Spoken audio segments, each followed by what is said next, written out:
Kemudian kalau sudah masuk wilayah tobat, indah. At-taibu minadz dzambi kaman la dzambalah, orang bertobat dari dosa seperti orang yang tidak pernah punya dosa. Bahkan orang dengan tobat, siapapun dia, hina apapun dia pada waktu masa lalunya, kalau sudah masuk wilayah tobat, dia akan masuk wilayah istimewa, wilayah mahbubiyah, dicintai oleh Allah. Innallaha yuhibbut tawwabin. Allah mencintai orang yang bertobat. Allah mencintai orang yang bertobat. Tobatnya bukan sekedar tobat, tawwabin, bukan tobat selesai, selalu meningkatkan tobat. Tobat yang tidak pernah berakhir, tobat yang tidak pernah selesai. Dan tobat nanti ada tingkatan. Orang tobat terus, tobat terus. Ada orang tobat dari dosa besar, umum biasa. Ada orang tobat dari dosa kecil. Ada orang yang tobat bukan dari dosa. Misalnya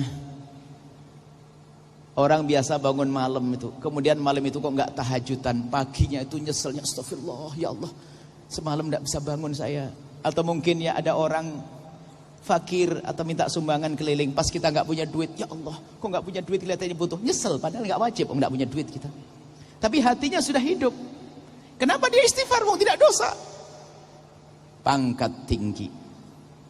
Kemudian nanti kalau kita lanjutkan hijrah itu, lihat, jangan sampai hijrah itu hanya urusan kita dengan Allah. Sebab yang namanya dosa bukan hanya dengan Allah, tapi ada dosa yang luar biasa banyak tanpa kita sadari, dosa dengan sesama manusia. Ini perlu silsilah khusus.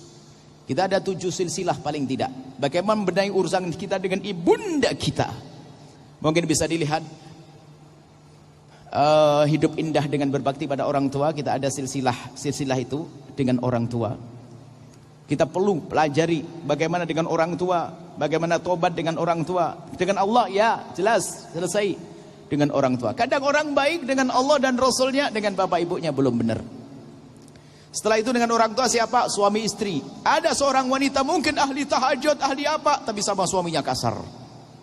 Naudzubillah, mau kemana dia?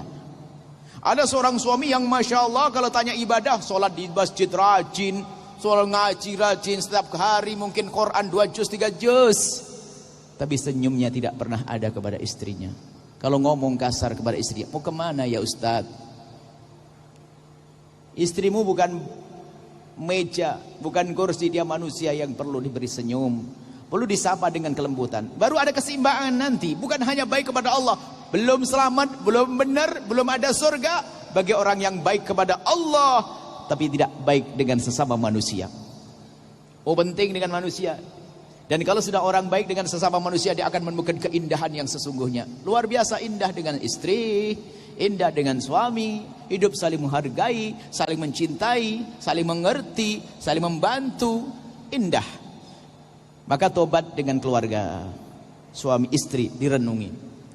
Makanya nanti di bulan-bulan Ramadan semacam ini, memang perbanyak membaca Al-Quran, melakukan ibadah. Tapi ada satu ibadah yang sering dilupakan oleh hamba Allah, yaitu ibadah tafakkur, merenung. Sehingga kami selalu sampaikan kepada siapapun yang punya waktu, kalau ibadah tolong jangan monoton. Banyak orang sholat belum tentu hatinya benar, rusak ada. Maka Nabi pernah disampaikan kepada baginda Nabi, ada seorang perempuan, ya Rasulullah, innam ra'atan tudkaru bi kathratis sholati wasyami. Ada seorang wanita ya Rasulullah yang dia disebut banyak sholat dan banyak puasa. Sahabat Nabi kagum, hebat. Khairu anna laha syai'an tu'ti bihi jiranaha fi riwayatin bilisaniha. Cuman sayangnya ya Rasulullah, perempuan itu kalau ngomong sama tetangga nyelakit.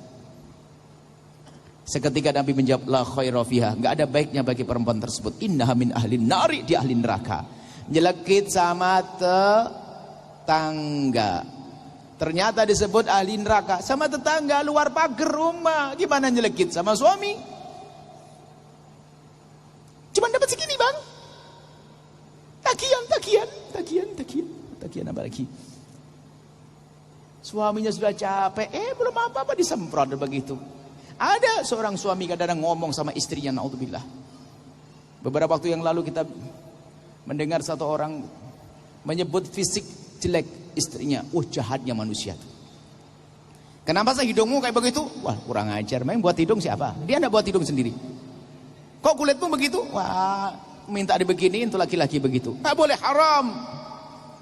Kalau orang soleh tidak akan menyebut kekurangan. Baik, ini tobat kepada manusia ini penting sekali.